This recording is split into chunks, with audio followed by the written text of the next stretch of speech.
For the second consecutive week, big-name profile guys like Tony Romo, Jay Cutler, Tevin Coleman, and Eddie Lacy took the pads off and head to the doctor's office. It's the NFL Week 2 Waiver Wire, brought to you by eDraft.com.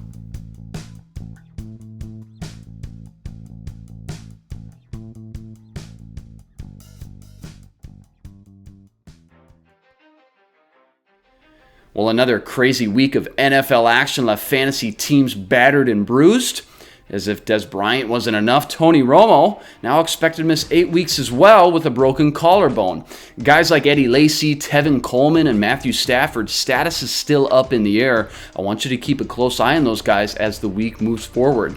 But as guys drop, new guys rise to the top. Here's a list of players you should target with Week 2 waiver wire pickups. Well, I said it last week, and I'm going to say it again. Go grab David Johnson now while you still can. Johnson having a monster start to his young career, scoring 3 touchdowns in the first 2 weeks. Oh, by the way, just on 9 total touches. Johnson scored a 108-yard kickoff return last week against the Bears, and the week prior, scored on a 55-yard touchdown reception against the Saints. The only thing you might have to be concerned about is Andre Ellington coming back from injury and Chris Johnson chewing into some carries, but rest assured, as long as his production outmatches the other two, Johnson will see the field, as the Cardinals used an early 3rd-round pick on Johnson, which means they want to reap the benefits of the young rookie running back. Grab Johnson now before it's too late. Well, unless you're in a deeper 14 or 16-man league, you probably hadn't heard of Matt Jones up until now, but rest assured, the talent has always been there. Jones, a 3rd-round pick from Florida, was outrushed by Alfred Morris, 25 carries to 6 in Week 1. In Week 2, Jones flipped the script, outrushing Morris for 123 yards and 2 touchdowns against a tough St. Louis Rams defense. Now, I still expect Alfred Morris to be the lead guy in Washington for now, but Morris is a liability in passing situations, which opens the door for more touches for Matt Jones in between the tackles and through the air. Jones has huge upside when Morris is on the field, let alone if Morris were to ever go down with an injury. I'm dumping guys like Andre Williams and Terrence West and picking up Matt Jones while I still can. Hey, it's time to start throwing these negative notions and stereotypes in the trash about the redhead from Cincy and start looking at the facts. Andy Dalton, seriously undervalued and underappreciated in all fantasy formats. He proved that once again in Week 2 against San Diego Chargers. 3 touchdown passes on just 26 passing attempts. Brings his total up on the year, 5 touchdowns to 0 interceptions, all while batting over 68% completion percentage. Why I love him the most? Weapons for days.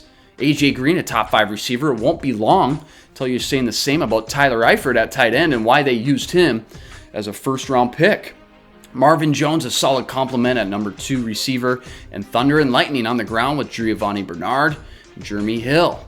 Dalton's going to have an off week, of course, like everybody, now and again, but he gives you upside to throw 3 and 4 touchdown passes on any given week. You need to ride the hot hand right now. Pick up Dalton and start him this week in Week 3 against the Baltimore Ravens. Well, it was looking dark, grim, and bleak for a while for a top 10 pick just a year ago, buried on a tight end depth chart behind guys like Brandon Pettigrew and Joseph Fourier. What? Eric Ebron, though, has now instilled some confidence into Matthew Stafford and the Detroit Lions passing attack and seems to have carved his role out as the clear-cut number 3 option behind guys like Calvin Johnson and Golden Tate. In fact, for the 2nd week in a row, he was 2nd in targets on the team and scored a touchdown in back-to-back weeks. If you're worried about a guy like Dwayne Allen's health in Week 3 or just looking for an upgrade at the tight end position, grab Eric Ebron. In Week 3, he matches up against the Denver Broncos in what should be a high-scoring affair as the Lions try to play catch-up.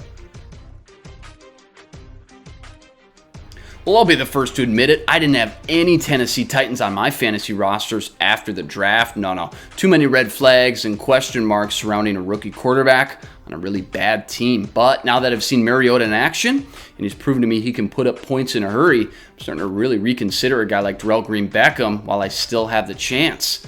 Green Beckham, 6'5", 225 pounds with wheels, made a role for himself in college football as a deep downfield threat and a red zone monster. He proved that last week against Joe Hayden, catching his first NFL touchdown pass against one of the best cornerbacks in the league. I really think that Mariota, as time goes on and he understands the speed and nuances of the NFL, is going to start taking more shots downfield. With Green Beckham understanding the risk, is going to be well worth the reward. I also think Green Beckham complements what the Titans want to do on offense in that quarterback read running game, sucking safeties into the box, and Kendall right opposite him working the shallow underneath crossing routes with his speed. Green Beckham is going to be the guy they want to stretch the field with over the top. I'm dumping guys like Greg Jennings and Eddie Royal at this point just for the sheer upside of Darrell Green Beckham while I still can.